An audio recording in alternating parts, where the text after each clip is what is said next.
परिचय। जब कोई वस्तु समय के साथ अपना स्थान बदलती है तो कहते हैं कि वह गतिशील है। जब हम गति की बात करते हैं तो हमारे दिमाग में सबसे पहले कारें, बसें, ट्रेनें, हवाई जहाज इत्यादि जैसी चीजें आती हैं। हालांकि दूसरी वस्तुओं में भी गति होती है। एक बड़ी दीवार घड़ी को याद करने की कोशिश कीजिए। क्या आपको याद है कि घड़ी की तली में एक लंबी छड़ी होती थी जिससे एक छोटा गोला जुड़ा हुआ होता था? यह एक लोलक है। यह सेकंड की सुई के टिक टाक के साथ तारतम्य बनाते हुए आगे पीछे गति करता है। इस पाठ में हम सरल लोलक या लोलक के बारे में चर्चा करेंगे। उद्देश्य। इस पाठ के अंत में आप निम्न करने में सक्षम हो जाएंगे। सरल लोलक को परिभाषित करना, आवर्ती या दोलन गति और सरल लोलक के आवर्त काल को परिभाषित करना, एक समान और असमान गति के बीच विभेद करना, दूरी समय ग्राफ बनाना। घड़ियां। क्या आपने कभी दीवार घड़ी को ध्यान से देखा है? एक साधारण दीवार घड़ी या कलाई घड़ी में एक वृत्ताकार डायल होता है जिसमें 3 सुइयां होती हैं।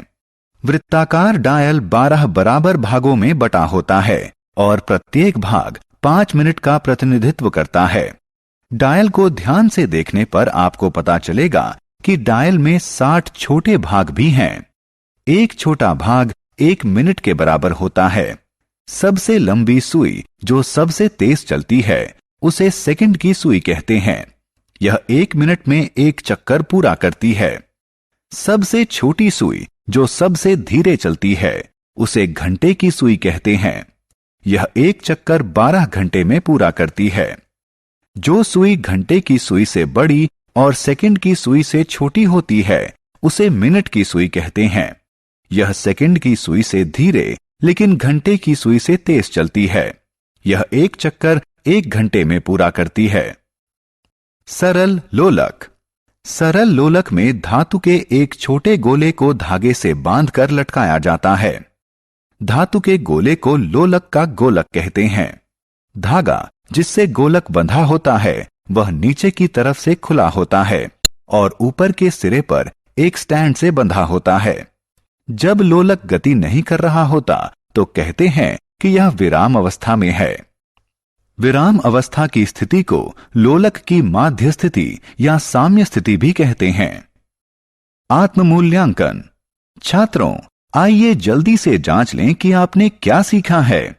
सही विकल्प चुनकर संबंधित बॉक्स में लगाएं। सरल लोलक की गति। मान लीजिए कि किसी सरल लोलक का गोलक साम्य स्थिति में है। यदि हम इसे किसी एक तरफ बाएं या दाएं ले जाकर छोड़ दें तो यह इधर उधर गति करने लगता है। किसी सरल लोलक के इधर उधर की गति करने को इसकी आवर्ती गति कहते हैं। लोलक द्वारा एक तरफ से दूसरे तरफ की गई एक पूरी गति को एक दोलन कहते हैं। लोलक एक दोलन पूरा कर लेता है जब इसका गोलक इसकी साम्य स्थिति O से आरंभ करके एक चरम स्थिति A तक, फिर वहां से दूसरी चरम स्थिति B तक और फिर वापस O पर आ जाता है। लोलक तब भी एक दोलन पूरा करता है जब इसका गोलक एक चरम स्थिति A से दूसरी चरम स्थिति B पर तथा B से वापस A पर आ जाता है। सरल लोलक का आवर्त काल। लोलक द्वारा एक दोलन करने में लिए गए समय को एक आवर्त काल कहते हैं। आप इसकी गणना इस साधारण अभ्यास द्वारा कर सकते हैं। एक सरल लोलक लीजिए, इसे विराम अवस्था में आने दीजिए। साम्य स्थिति को O के रूप में चिन्हित कीजिए। अब गोलक को एक चरम A स्थिति पर ले जाइए और इसकी स्थिति को नीचे की जमीन पर चिन्हित कर लीजिए। विराम घड़ी को चालू करके उसी के साथ साथ गोलक को छोड़ दीजिए। जब गोलक चरम स्थिति A पर वापस आए तो समय दर्ज कर लीजिए। इस गतिविधि को दोहराइए। इस बार माध्य स्थिति O से शुरू कीजिए। लोलक द्वारा O से A, A से B, और फिर B से O तक एक संपूर्ण दोलन में लिए गए समय को दर्ज कर लीजिए। दर्ज किया गया समय एक सरल लोलक का आवर्त काल है। समान गति और असमान गति। किसी वस्तु की गति को उसकी चाल के आधार पर दो भागों में बांटा जा सकता है। यदि किसी सरल रेखा के अनुदिश गति करती हुई वस्तु की चाल परिवर्तित होती रहती है तो इसकी गति को असमान गति कहते हैं। उदाहरण के लिए, एक बस अपनी लंबी यात्रा के दौरान विभिन्न समय पर भिन्न भिन्न चाल से चलती है, अतः इसकी गति असमान गति है। यदि कोई वस्तु किसी सरल रेखा के अनुदिश नियत चाल से गति करती है तो इसकी गति को एक समान गति कहा जाता है।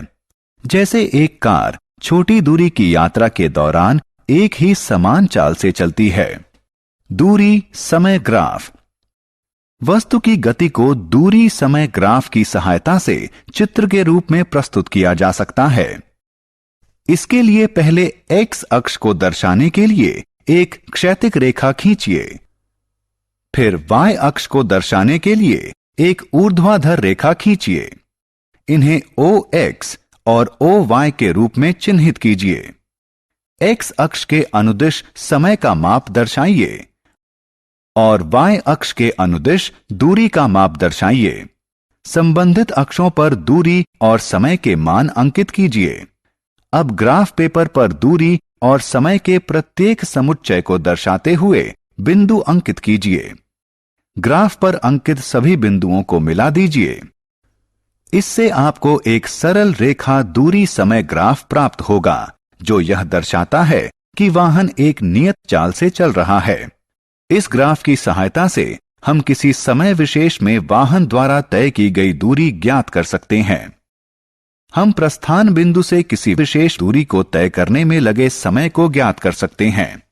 इसी प्रकार हम चाल की गणना भी कर सकते हैं। आत्म मूल्यांकन। सही उत्तर द्वारा रिक्त स्थानों की पूर्ति करें। सारांश। आइए हमने जो कुछ सीखा है उसे संक्षेप में दोहराएं।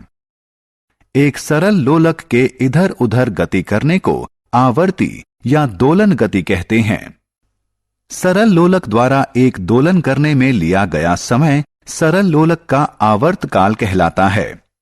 यदि कोई वस्तु एक सरल रेखा के अनुदिश एक समान चाल से गति करती है तो इसकी गति को एक समान गति कहते हैं। यदि कोई वस्तु एक सरल रेखा के अनुदिश परिवर्तित होती चाल से गति करती है तो इसकी गति को असमान गति कहते हैं। किसी वस्तु की गति को दूरी समय ग्राफ की सहायता से चित्र के रूप में दर्शाया जा सकता है।